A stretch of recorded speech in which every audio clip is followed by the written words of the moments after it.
Hi everybody and welcome to the Lot Pod, the Leeds Rhinos Lot 17A podcast, proudly sponsored by ACD&B, who are a branding and creative design agency based in Farsley, Leeds. They create standout brands, so if there's any companies out there who need a brand, a brand refresh, a new logo, just get in touch with ACD&B. We'd like to thank them, as always, for sponsoring us on the Lot Pod. Well, this is another Lot Pod special. We've got a very, very special guest joining us today.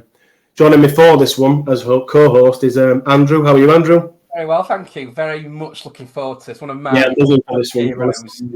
Would you like to introduce our special guest, Andrew? Yeah, a player who has amassed over 1,400 points for the Leeds Rhinos. Possibly the first statement signing under the Gary Headingley, Paul Caddick era. Made his debut against Wigan, which we will talk about for the Rhinos back in April 1997. It's a very good evening to Iestyn Harris.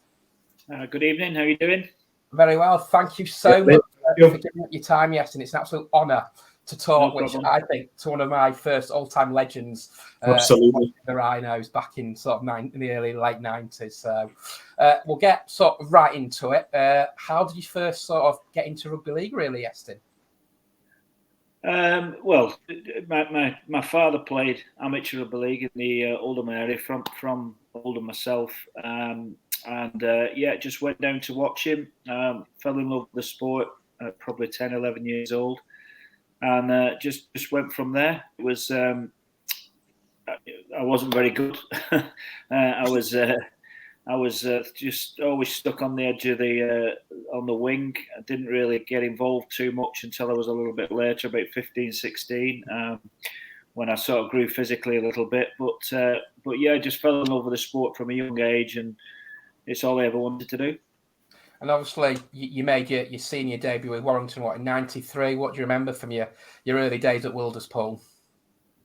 It was an exceptionally good club, a good group of senior players at the club, some really good professionals to learn a lot off, good staff there. It was just an exceptionally good family club at the time, and I think you need that as a youngster coming through. You need that foundation of a club and good pros to learn off and to learn how to act and how to be a professional. Really fond memories of the club at Warrington.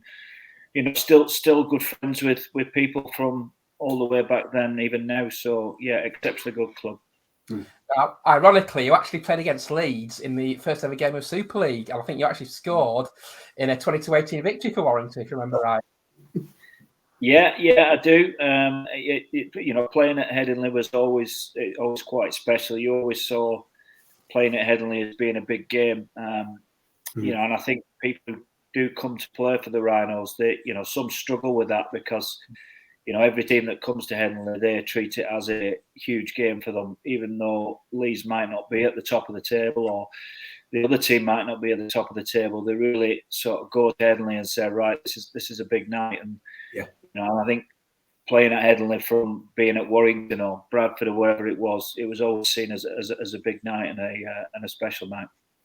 Now, I want to sort of fast forward 12 months. First seen as a Super League. Leeds have struggled, finished 9th, I think, in the first year of Super League. Paul Caddick and Guy Huntington took over the club, made a few decent signings, likes of Paul Sterling, Richie Blackmore joined, Wayne Collins joined, Martin Masella joined.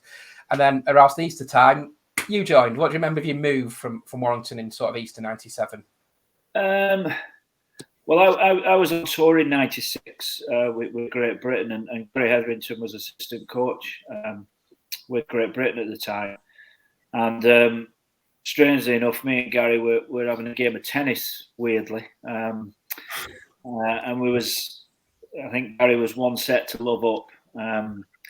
And then he had to race off. He got a call and had to race off. And the actual call he got was something to do with the Rhinos. And he jumped on a plane and went home and did the takeover with Paul Caddick at the time. And then he called me probably 12 months later and said, "Do you fancy finishing the game of tennis?" And coming over to the Rhinos. And that's how it sort of started, really. I was in a little bit of a dispute with Warrington that had changed direction. When Brian Johnson, the head coach at the time, who was somebody I had huge admiration for, had I decided to leave the club, and the club changed direction, and I didn't feel as though it was right for me to be in that direction. And so Gary asked me whether I'd come over to Leeds, and the rest was history, really. I went over and looked around the ground and looked at the stadium, and what the plans of Paul and Gary were, and fell in love with the place. And you made your debut off the bench in a game, I think, against Wigan. I think we're unlucky in that game. I think Andy Farrell kicked a last-minute drop goal for Wigan, and I think you set up a try for Phil Hassan in the second half. Yeah, look, in 97 was a strange, 96, 97 was a strange period in my career. I was still relatively young, and as I said, I've been in dispute for a little bit of time with Warrington. I had several other players as well, and was made to do some weird and wonderful training. And actually, joined Leeds. I was probably about 2 stone underweight when I joined Leeds, so it was a fighting challenge to get some weight back on and get into some form of physical shape. So that sort of 97 season was just about trying to find my feet at Leeds, and but there was, even then, the atmosphere for the Wigan game and the Saints game, my first 2 games were electrifying at Headingley, and you sort of fell in love with the South Stand and what they stood for and what the ground stood for. So it was it was a great start to the career there, and sort of as soon as I'd been involved in them 2 games, I thought this was the right decision to make. Yeah, if I remember rightly, the Saints game was the one that Bobby Goulding had a kick in front of the post to win, and I think he hit the post actually, and Leeds gone and beat the champions 13-12 at a packed Headingley. Yeah, he fluffed it, didn't he? Right in front of the sticks. And I think Leeds probably needed something like that to catapult them in, because I think they've been through a tough period as a group of fans. I think they've been in a tough period and not had a lot to shout about. And Bobby Goulding was one of them characters that you loved to hate, didn't you? And when I think he was good in the South Stand on at the time, and hit the post, and it just erupted like it was a grand final. So I think that was the start of the love of the place that I had. That you could sort of create that atmosphere at a home ground. Not all Super League clubs can do that. Now, obviously, sorry, Andy, I've just come to gate crash your interview. Sorry. What the hell? I can only be here for 2 minutes. Sorry, I can only be here. I had to, didn't he? Work. He had to. Cumbria and Biff. Yes, then. Cumbria and Biff. Brilliant. For those that aren't on video, the Welsh flag's out, the Iestyn Harris shirt's on. I've got to go back to work, but Iestyn, love you. You couldn't resist, could you, Reece? Could not resist. Right, off back to work. See ya. Okay. Short and sweet. Now, I want to sort of fast forward to the off-season in 97. Dean Bell steps aside, and the late Graham Murray takes over. What did you know about Graham before he arrived at Headingley? Very little. Very, very little indeed. Dean was an exceptionally good coach. Very tough coach. He wanted things done a certain way. And Graham coming in was completely different. Very open to new ideas as a group. I think the group he inherited were an exceptionally key group to learn. There was some players that had come from here, there, and everywhere, but actually Gary had not just done that randomly. I think he'd picked good people, which is the primarily most important thing to do when you're doing a big recruitment push, is to pick good people. And he sort of accumulated a very good group of people and brought in an exceptionally talented coach.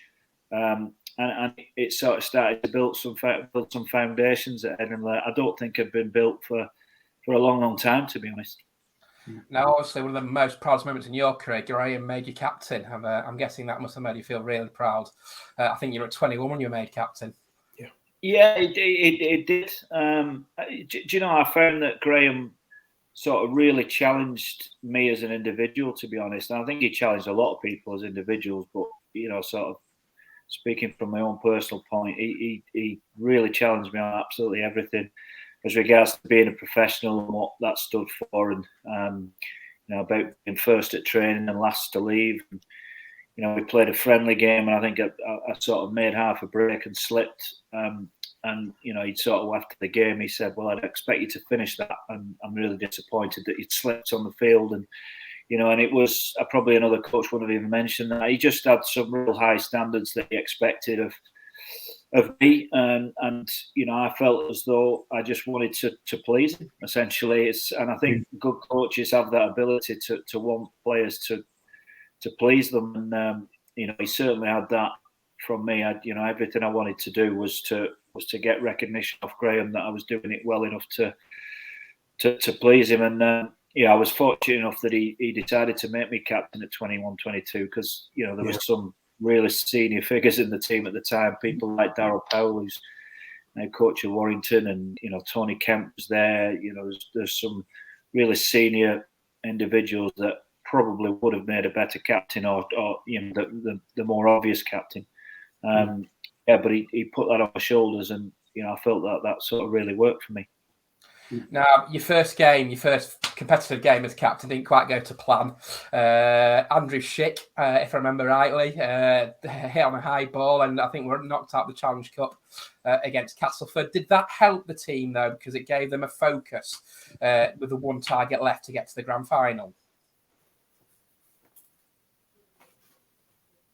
Oh, have we lost Iestyn? Is he still there? Yeah. I can hear you now. You disappeared for a second. Oh, can you hear me?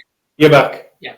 Your first game as captain was in the Challenge Cup against Castleford in the Challenge Cup game live on the BBC, which we got beat. Andrew Schick, I think, has got a late try. Did that game actually bring the squad closer together to have that one big aim of getting to the first ever grand final? Yeah, I think it was our first battered disappointment, really. And at the time, you sort of was bitterly disappointed that you're out of the Challenge Cup. But the structure of the competition then was meant that there was 3 or 4 rounds in close concession together, and it actually extended our pre-season by 3 to 4 weeks, which at the time was horrific. But it gave Graham some more time together. And Graham was sort of my first coach that changed my philosophy on the game. I think growing up in the game, it was. It was very much about set moves. It was very much about playing what you see. Is it to him for a certain play or whatever else? And Graham just sort of changed the whole thing on that. He just started to count numbers, started to count heads, looking for space. Having a structure in and around you. People talk about structure and everything now, but Graham was the first one that brought a real structure into the way we played, and it was not more about tap penalty moves or certain set players. It was about a style of play that he got us playing together as a group. And I think that sort of 3 to 4 weeks really helped for us all to understand that, because it was new to a lot of people. And I think one of the things he brought in as well, he brought in every play, every structural philosophy he brought in was all about Leeds names. I think everything was like sort of round A or Headingley, or it was all in and around Leeds centric things, and it was an identity that he wanted to create. So I think that in hindsight that really helped us as a team to sort of grow in that 3 to 4 weeks. Now, second game of the season, we make the short trip to Odsall, who had battered everybody the previous season. You scored a hat-trick. Was that the first statement of intent from the new Leeds Rhinos? I think so, because Bradford had been the team, hadn't they, to beat at that point. I think Wigan had been an exceptionally good side, but Bradford in that sort of 97 period were very, very strong. And there was an element of arrogance about them, which all the best teams have. And, we sort of wanted to go there and try and put a statement down that we had the capability to mix at the top. We weren't thinking about grand final at the time. We were thinking about mixing at the top of the table.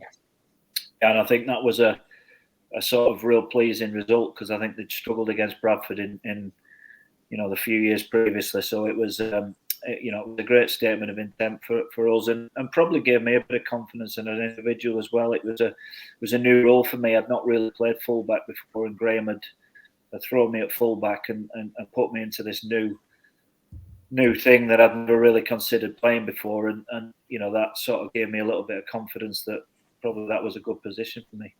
Now, there's two other games at the early start of the season. The Wigan game at Headingley, both teams, I think, had won the first 6 or 7 games.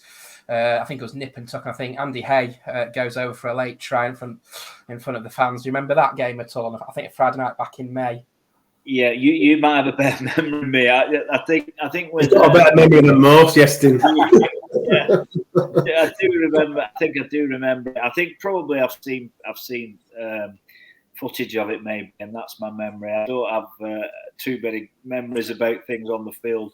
But yeah, again, we were trying to just compete against the best teams, and we had a big emphasis on being physical as a group. That was one of Graham's big mentalities. It was about being the toughest team and the most physical team, and it helps when you have people like Barry McDermott on there, and sort of Darren Fleer and Anthony Farrell, and Adrian Morley was coming through at the time. So when you've got that sort of physical presence in there, and you've got a coach who's given a license to go and hunt. Essentially, it was beating teams like Wigan was important that we grew as a team. And I think the week later, I think we went to Sheffield. We were 23-4 down. I think Moz had been sent off, and I think you kicked a penalty from 40 yards out to turn the game around and win us 2 points that day at Don Valley.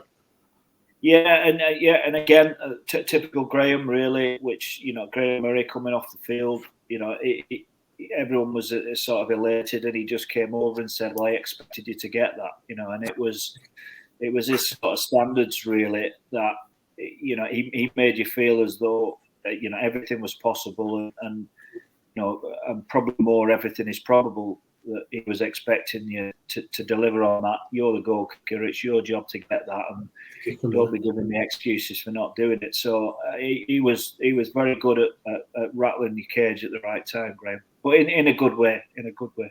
Now, we'd finished second, obviously behind Wigan. We'd lost to Wigan, I think, 17-4 to the Old Central Park, which meant games against Halifax and then St Helens to get to the grand final. What do you remember of the St Helens game? I think Franny Cummings got a hat-trick that night, and we just brushed them aside quite convincingly.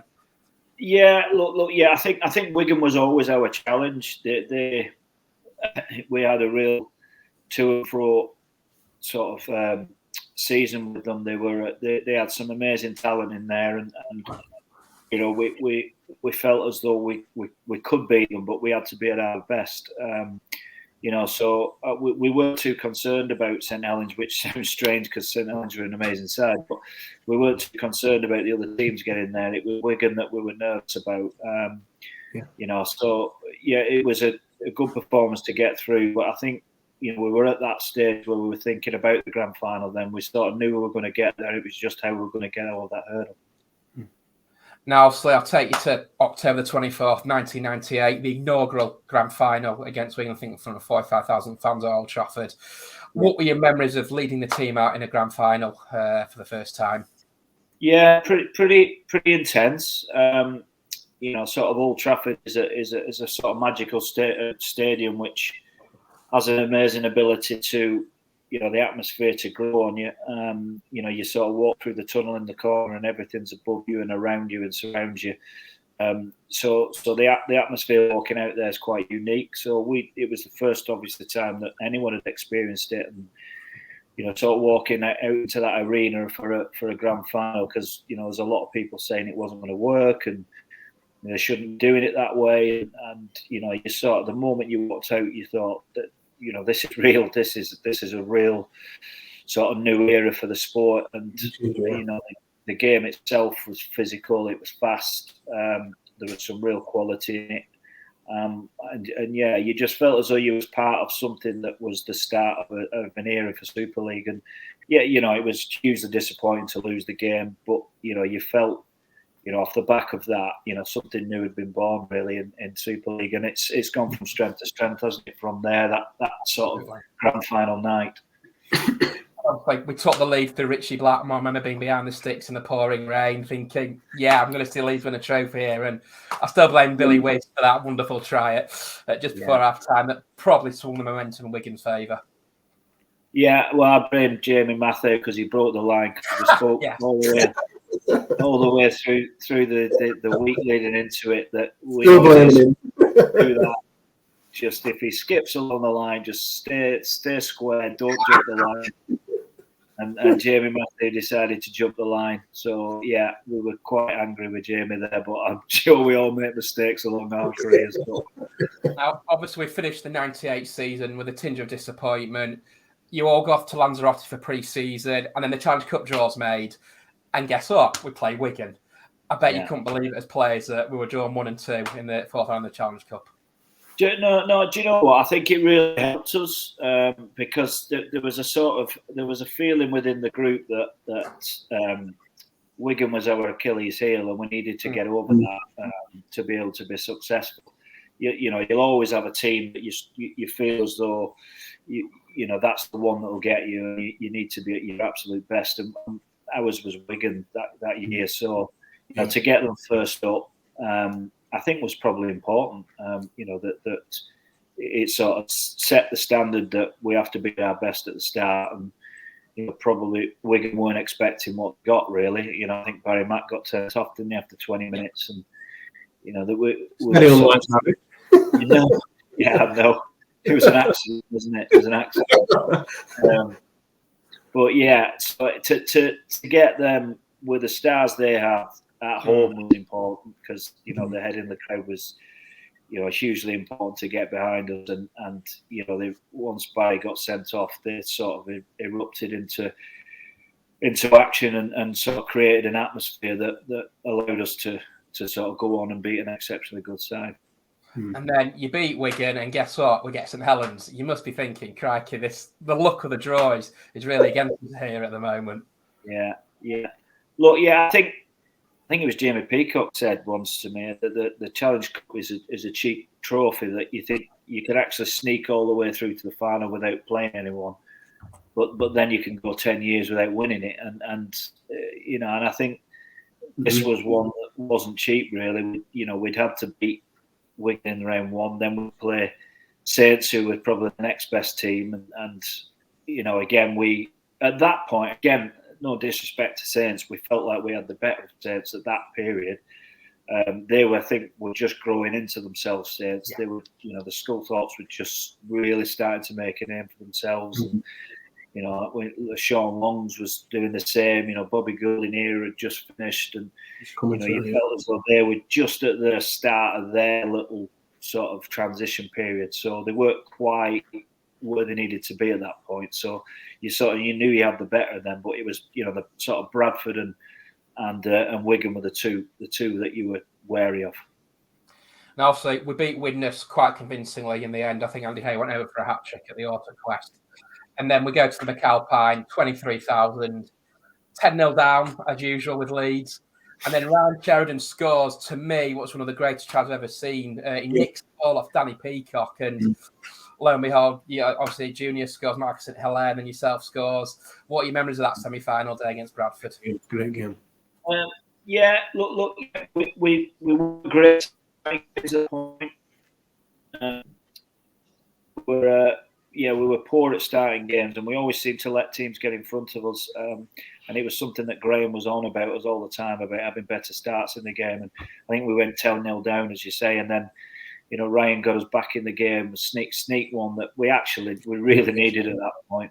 We really needed that at that point. It was against the run of play. I think Bradford were in a relatively comfortable position, and it sort of swung us back into a position where we felt we'd got ourselves on the front foot undeservedly. So, and then from there, we just didn't let it go, really. I think once we got ourselves in front, we had some really sort of experienced players that managed to control the game. We just wound the clock down and frustrated the life out of Bradford. And probably that was the period which we thought we belonged in the sort of in the top tiers at that point, or the top teams at that point. And it was an amazing short transition really from where it was at 97 to 99. In 2 years, we'd taken ourselves to competing at the top. So we were sort of ready to go on and win that silverware, I think.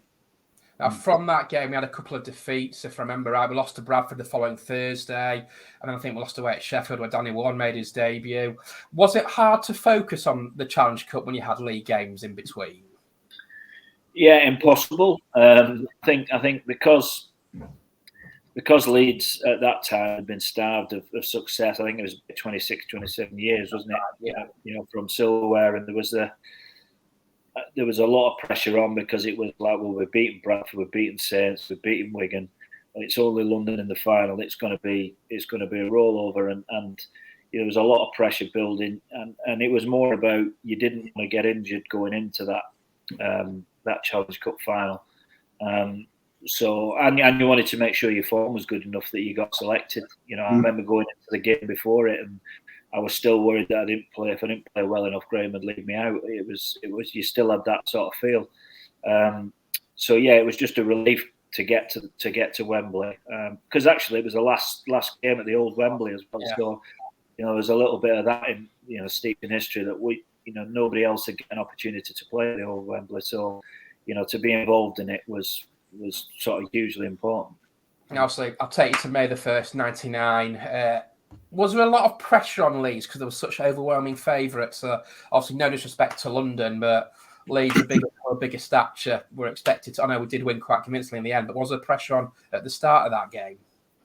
Yeah, I think it was more our own pressure, really. We were sort of in a position where, I think 10-0 down, and we were sort of going, look, they've not read the script, this London team. They've just not read it. They think they're writing their own script. And as I said, we always started games slowly, but we just sort of, 10 minutes before half time, we just sort of started to click into gear, and you could feel it, as a team, because we had a lot of confidence at the time. You sort of could feel, the sort of bigger players in our group starting to play, starting to get into the groove, and I think it was Brad Godden, wasn't it, who scored just before half time, which took us into the lead at 12-10, and there was very little said at half time. It was just an element of confidence that, okay, we're good to go now. Let's just click into gear and go. So even though it was very tight at half time, it was probably the most confident dressing room I've been in. That you felt, oh, right, there's no problems here. It's all going to click and go. And it must be nice to relax with 15 minutes to go, knowing that you'd be going up those stairs to lift the Challenge Cup. Yeah, it was. It was great for Leroy Rivette to get the 4 tries, which he broke the record, and amazing for him. Some guys to score at Wembley is always special. I think Barry Mack scored off a tap, and some real characters and big personalities within our group managed to score tries in the sort of highest profile game that they'd played in. So there was a lot of firsts in that game, and as you say, walking up the steps was pretty immense, to be honest. It's one of them things that live with you as a group, and you look back and think you'd have done things differently or done it a certain different way, but you've always got that. But it was it was pretty special day, to be honest. Now, unfortunately, 2 days, 3 days later, we had to go to St Helens, which I still don't understand to this day, how you can win a Challenge Cup final and then play Lions 3 days later. And I know we got tonked, but later on in the season, we just kind of hit form again. We had a brilliant run, I think, in June. We won at Wigan. We hammered Bradford, where we got our first ever 40-20 from Darryl Powell, beat Cass, and there must have been some real high hopes that the team could go on and do the double that season.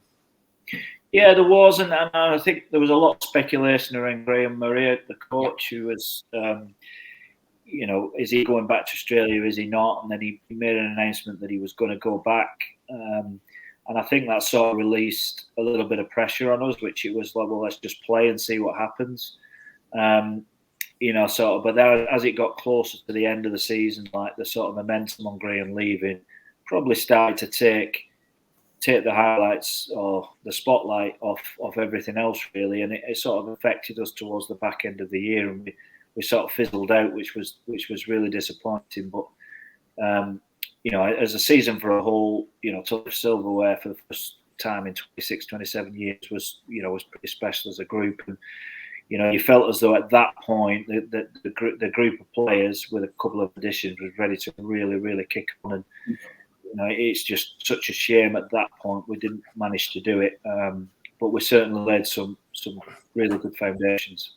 Now, there's one particular game from that season, which I'm sure you'll remember. July 15th, 1999, Leeds Rhinos 86, Huddersfield Giants 6, Iestyn Harris 42 points, which I think was a record. What do you remember of that night at Headingley? Look, I remember little bits and bats of it. Remember scoring mode.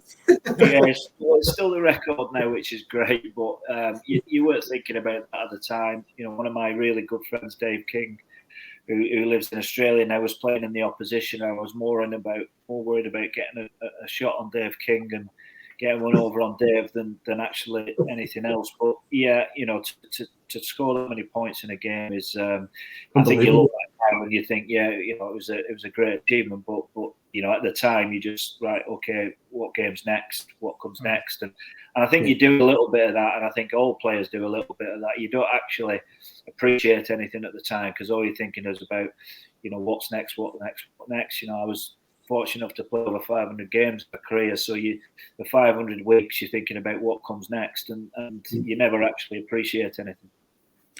Now, obviously, Graham left in the end of the 99 season. Dean Lance came in, and apart from the Challenge Cup, we got off to a really poor start in the year 2000. What do you think changed in the early days of Dean's era at Headingley? A lot. I think Dean made a mistake in coming in early. He came over in 99. When Graham was still coach, he came over for 6 weeks to look and assess, and Graham invited into some training sessions, and he gave some ideas how we could improve the team, and we tried to implement them in 99. Which was strange at the time, but we sort of did that. And then I think when he came in 2000, it wasn't a clean line. It wasn't a clean slate. It was it's Dean who's already been in. We've already seen some of these ideas, and and he probably ruffled a few feathers of people, staff members that have been there a long time, which upset a few people. And I think he probably mismanaged the situation a little bit.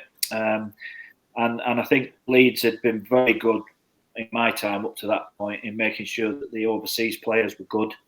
And I think probably Dean went for more names than anything else. I think Brett Mullins came in and didn't really play too many games, and Bradley Clyde came in, who was an exceptional professional, but just couldn't get on the field.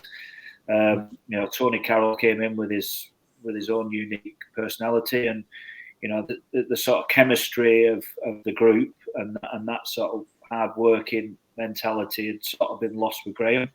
And in my time, we never really picked that back up.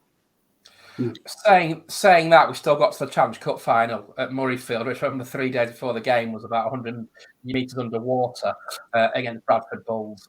What was the mentality going into that Challenge Cup final compared to the game against London 12 months earlier? It was obviously disappointing. We wanted to win and expected to win. Slightly different than it wasn't at Wembley. It was at Murrayfield, as you said. It was on waterlogged the day before, so it was very heavy underfoot. Bradford had a very big pack at the time, and it sort of worked for them a little bit, the conditions. But again, I'm careful not to be critical here because I don't want to be critical of any individual or anything. But I think the expectation of Graham would have been at half time we go and win this game, and this is how we do it. Whereas I don't think that expectation was quite there at half time, and I think that was a big reasoning behind why we didn't go on and win that, because we should have done. We should have won that game. I agree. We still had a very good run in 2000. I think we won 13 on the trot. Honestly, Keith came in the previous 99 season. And was there a belief that the team could go all the way to the grand final under Dean Lance, or was that probably a step too far?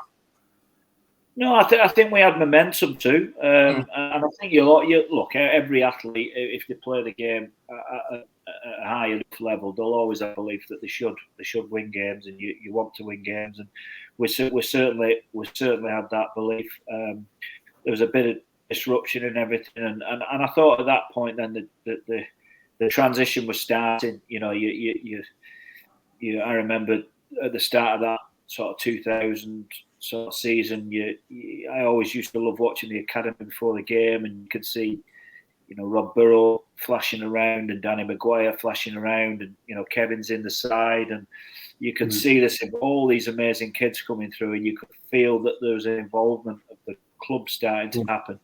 And you sort of knew that, you know, there was going to be a big transition period coming, and there'll probably be a couple of years where these kids have got to come through, but you just knew the club was in good, safe hands with them kids coming through, and it was just a matter of the club keeping hold of them. And, you know, obviously the rest is history. They managed to keep hold of them, and over the next 4 or 5 years, they developed into an exceptionally good side. The following year, 2001, we start the season in good form. We win at Swinton, scoring a century of points. And then I think we went to Cass on the BBC, won the Challenge Cup and beat Hull. And then St Helens to Wigan in the Challenge Cup semi-final. Do you think that was kind of Dean's last real hope of silverware, obviously, before he did move on? Look. I think there was. I think at that point there was enough rumblings that things perhaps weren't quite right and needed to change. And I think everybody internally at that point would have said, "Well, we'd do things differently, and you could change things differently." And, you know, and I think we probably could have done, but you just felt as though Dean had lost that confidence and his mojo a little bit, and. You know, the sort of, when your head coach loses that, I think the sort of group tends to lose that along with it. And, you know, and as I said a little bit earlier in this, I think St Helens were involved in, you know, your Sean Longs were in there, and your James Robies was coming through. Your Paul Sculthorpes were in full swing, and, you know, they're involved. They were probably around 2 to 3 years in front of where Leeds' kids were. You know, so they were a very, very good side at the time. Now, obviously, you played with Darryl literally a season beforehand. What was that like, having him coaching you after so soon after he retired previous season? It was. We were really good friends, me and Darryl. You know, we did a lot together. We spent a lot of social time together in coffee shops or whatever. He actually got drinking coffee. Never drank coffee at the time, so I met Darryl. And, you know, I spent a lot of time with Darryl. You know, sort of Darryl then came in as a head coach, and I thought he had to change and become, you know, sort of not as friendly with everybody, but more of a senior head coach, and had to stand his ground a little bit. And you know, but at the time he's a young coach. He's a baby in coaching terms and experience in our terms. But it was great to play underneath him for them 2 to 3 months, and, you know, another time maybe I'd have stayed longer, but it was just at that period. It was just the right time. I felt that you know, I needed to move a little bit. Now, in Darryl's second game, I know we went back to Wildersport. I know we got beat quite convincingly, but a young fella by the name of Rob Burrow whizzed in and out, and I think that was, as you rightly say there, the first signs that the likes of Burrow and Maguire were coming through at Headingley. Yeah, look, I saw it at a train. We used to do a training night once a month at the club, which was everybody trained together, first team, reserves, academy, scholarship. And we used to all train on the Headingley Stadium, you know, sort of probably 60, 70, you know, young kids up to senior first team members, and you'd go around in little groups. And remember, we did this drill, which was a 2-on-2. You'd kick a ball down, and you'd have to go and tackle 2 players, and we kicked it down to little Rob Burrow, and he absolutely skinned me on the outside. He was lightning, and it was like, who is this kid? Who is this kid? And he'd have been about 15, I think, at the time. You know, and you sort of knew then, you know, anybody who's got that speed. I've not seen it since Jason Robinson. You know, that sort of electrifying pace off the mark. And that was just in a training session at Headingley. So when he was in the team, you know, for that day, it wasn't a surprise at all. He was super little player. Now, You moved to Cardiff, obviously, in 2001. Was it just a case that you feel you'd achieved what you could do at Leeds in your 4 years there? No, I don't think so. I don't think that was the case at all. I've never been one for staying too long anywhere. It's just my nature. I think I've moved houses 10 times. It's just what I've always do. It's just my personality. I get frustrated if I get anywhere or in anything for too long. I just felt at that time, I thought there was a lot more to do at Leeds. I thought there was, I thought it was a great club, a great place to be. You could see that the kids were coming through. It was just. I was always one for a challenge, and I'd never played rugby union. I'd been to watch an international at the old Cardiff Arms stadium in front of 90,000 people, and it was just like this looks awesome. Impressive. To be involved internationally at that level is unfortunately in rugby league you don't get that opportunity. You get it maybe once every 4 years. But even then, it was Wales and England. So for Wales, you didn't really get the same atmosphere World Cup. So, to go and play in the Six Nations and being involved in a World Cup in Australia with rugby union was something that I just thought I need to have a little crack at this. It's a real challenge for me and an adventure for the family. And obviously, you came back to rugby league with Bradford. I think you saw firsthand of the talents of the likes of Maguire, Burrow, Sinfield in the grand final of 2004. Yeah, look, it's obviously it was controversial at the time. I moved to Bradford, I'm comfortable with that decision. It was, Tony Smith, I think, rang me at the time to come back to Leeds, and Gary had met me, and he's about coming back. But I was looking at it and I'm going, look, you've got Burrow, you've got Maguire, you've got Sinfield. You've got all these kids coming through, and it's not right for the 28-year-old who's been there before. And I don't think any player should ever go back. I don't think it's ever the same when somebody goes back. And I just felt it was probably not right for me to go back. It was nothing to do with anything financially. It was just a decision of mine that it just wasn't right to go back to somewhere which I'd enjoyed immensely, and I just felt like a different challenge was important.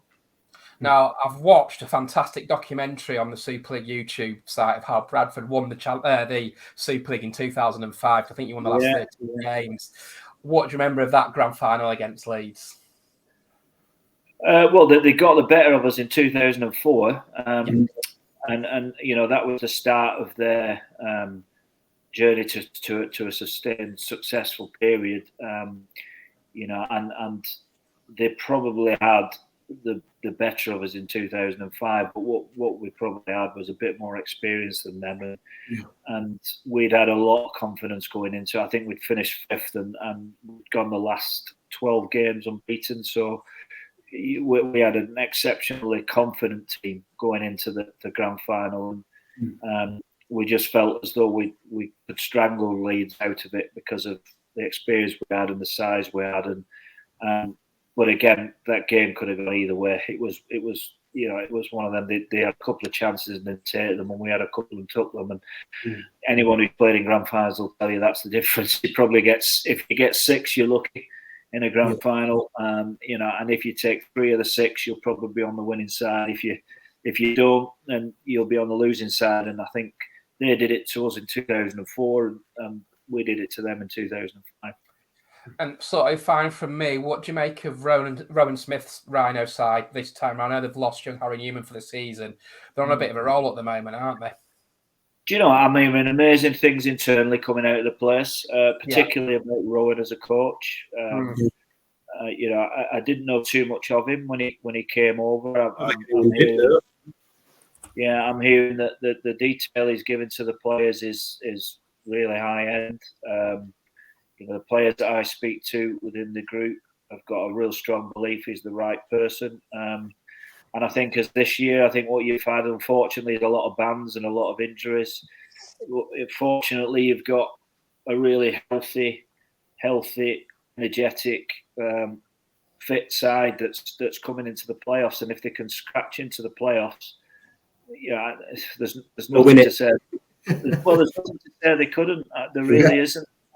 Yeah, I think if you look at Saints, they look. I'm not saying tired, but they look as though they've got some injuries, and Wigan have got a couple of injuries now, and Leeds look the freshest team. It's just whether they've do enough to get into the playoffs to be able to scratch in. I think there's a big game coming up. I think Cass Salford in a couple of weeks, and Leeds play Cass, and all the teams around each other play each other, and it just makes for an exciting end to the season, I guess. Yeah, it does, and it's great to see some momentum back at Leeds, because it's not been there, has it, for a few years. It's been a little bit frustrating to watch and see from afar, but you feel as though there's a little bit of a momentum shift, and you feel as though that they're getting some good players in good positions.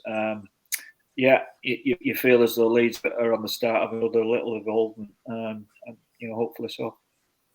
Eddie, all yours. Just got some questions from our listeners, Iestyn. We'll just fire some your way now. This one's from John Winter. John asks, who was the best coach you ever worked with in your career? Probably Graham Murray. Just purely and simply because he changed my whole philosophy on the game. Just from from the way he thought about it and his standards. Either him or a guy called Steve Hansen. Steve Hansen was the Welsh national coach at the time when I was there. He's just been the All Blacks coach, just won 2 back-to-back World Cups with the All Blacks, and very similar to Graham, his standards were just ridiculously high of what he expected of each individual. And I've sort of come to learn that about coaches, that it's probably not the most technically gifted of head coaches that are generally the most successful. It's the ones that have got the highest standards and expect the highest standards of their individuals, and them two would probably stand out above the pack. Brilliant. Next question is from Stephen Hodgson. Stephen asks, was the reaction more intense than you expected when you did return back to Headingley with Bradford? Do you know, I didn't even think about it. I honestly didn't even think about it.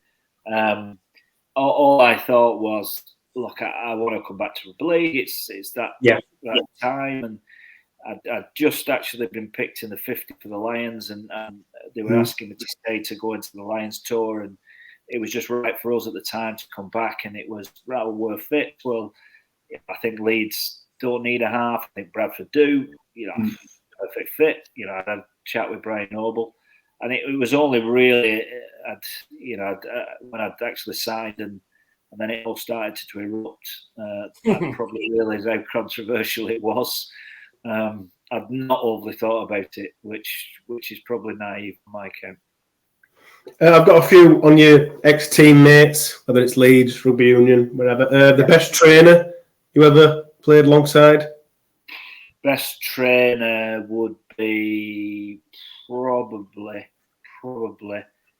JP. Bradford. Just when he was in the gym, and just whenever he did anything, he was just intense. Good player. And so he would be best trainer. Him or Stu Fielden, who was just good players. Freak physically. The biggest moaner that you've ever played with? Keith Senior. Loves a moan, our kid.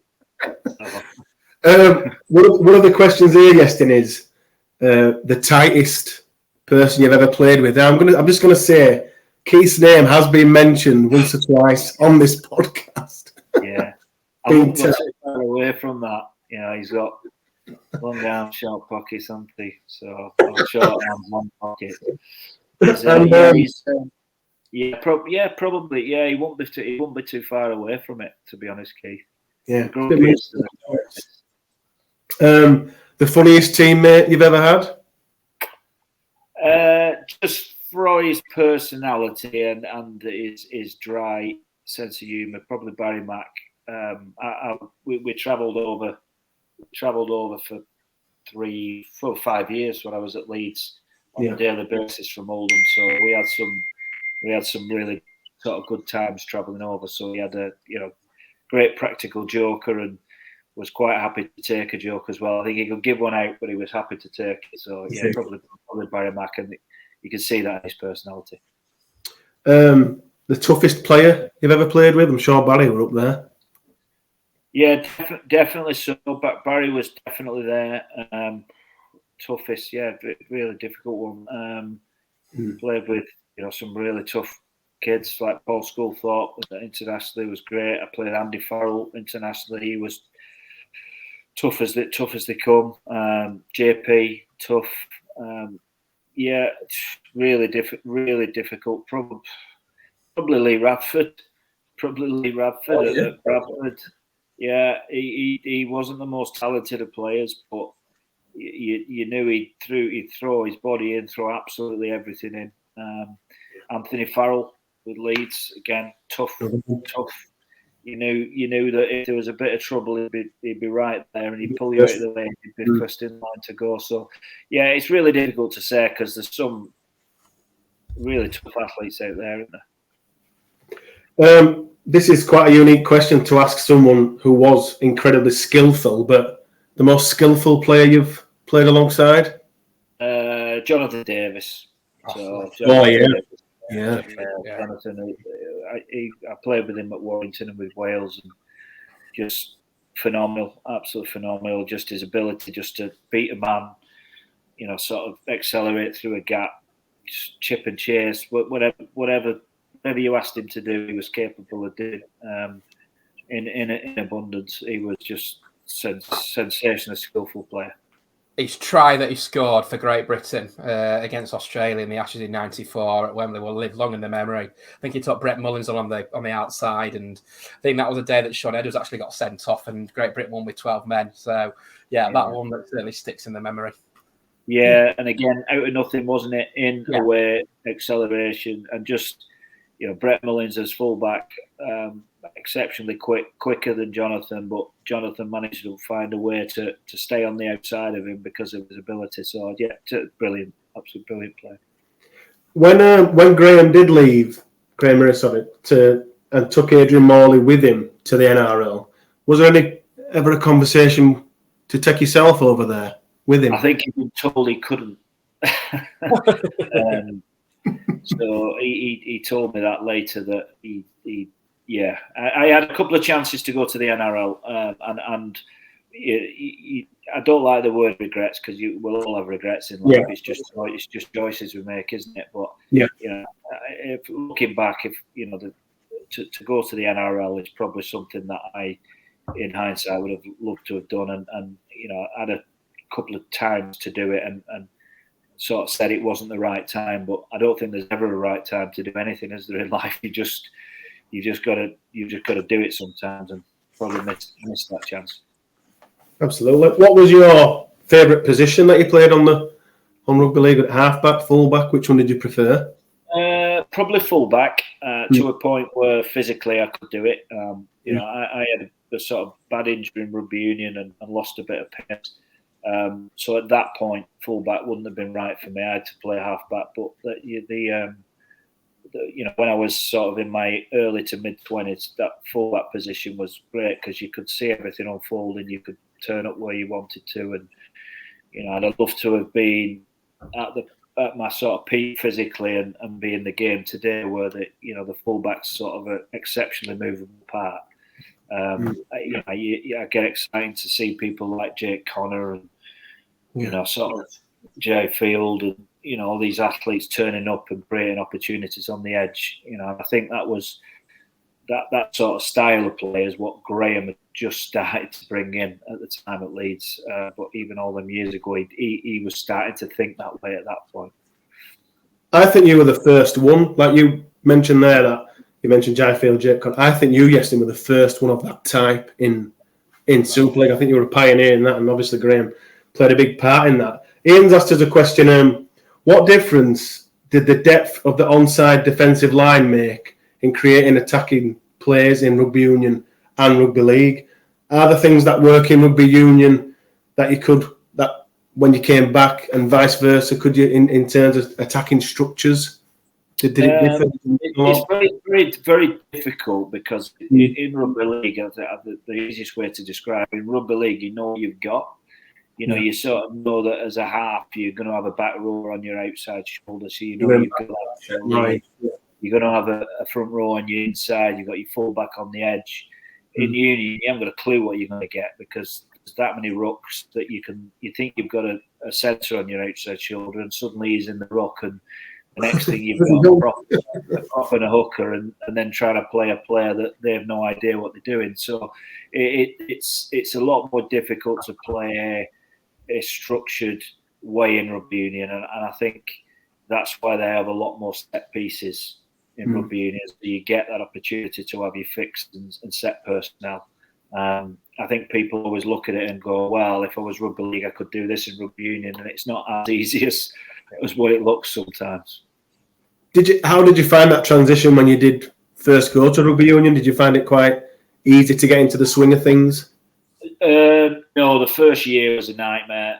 So I went over. Graham Henry was coach at the time, and Graham had sort of said, "Look, come over, do 6 months, and then after 6 months, we'll get you in the Six Nations off the bench and start to introduce you in."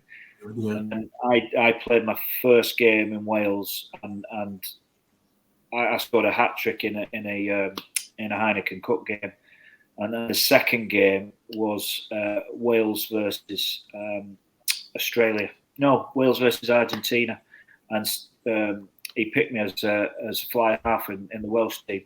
So my second ever game was for Wales at an international against a really good top international side. And I just did not have a clue what I was doing. And it sort of really knocked my confidence. That. So it took me 6 months to rebuild that. And sort of get a good understanding of the game. So I only really got to grips with it after 18 months, I think. Wow. Quite a while. And then obviously when you returned to rugby league, did you just slot back in like riding a bike? No, not particularly, no, because I was heavier. In union, they tend to want you a little bit heavier. At that time they did. So I was a little bit heavier, so it took me some time to sort of trim back down, and I was older as well. So yeah, I think you're a different player. I think if you look at any player at 20, 21, 22, they're a different player to what they are at 29, 30. So it was trying to evolve your game in coming back in, because my conception was it'll just be as it was, but it wasn't, because physically you're not in the same position. You're not the same as you were when you were previously. Is there any players that you in either code that you wish you could have played alongside? What you mean, as in the same team? Or I love to play with the Paul brothers. I played with Robbie. Robbie had. I'm not saying he'd gone physically, but he was 34 at the time, 33. So he was struggling physically at that point. But Robbie and Henry at their absolute peak would have been unbelievable to play with. Unbelievable. They were just freaks of nature. I'll always be grateful for Robbie Paul knocking the ball on at Old Trafford in 2004. Best knock on ever. Obviously, enabled Danny McGuire to score when he tried. So you got your revenge in 05. So we'll have that one. Yes, Tim. Thank you very much for coming on. We really appreciate it. Just tell us what you're up to. How's life for you now after rugby league, and what you're up to these days? Yeah, good. So I own a sports agency at the moment. So we've got a lot of rugby league players. We look after a lot of rugby league guys. Kevin Brown works full time for me. So me and Kev Brown work together. Oh wow! So we've been doing that. Well, I've been doing that about 8 years now. So we we sort of look after some of the Leeds boys, which is good. So it's it keeps you. I sort of wanted to be out of the performance side of sport, but still wanted to be involved in sport, and this is just the sort of perfect setup really for me. Yeah, perfect middle ground. Iestyn, it's been absolutely brilliant to have you here. You're one of my childhood heroes. Thanks a lot for coming on. Brilliant. Thanks, guys. Take care. Thank you. Cheers. Thank you very much. Thank you. Bye-bye.